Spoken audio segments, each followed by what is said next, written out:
we divide 815 by 2 in a long division method. So 2 times 4 is 8. On subtracting we get 0.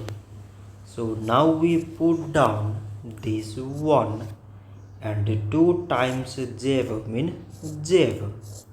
On subtracting we get 1.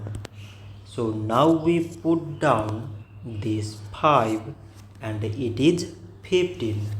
So 2 times 7 is 14. On subtracting we get 1. So now this 1 is less than 2 and there is no other number to put it down.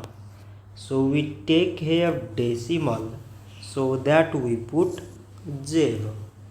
So it is 10 and 2 times 5 is 10.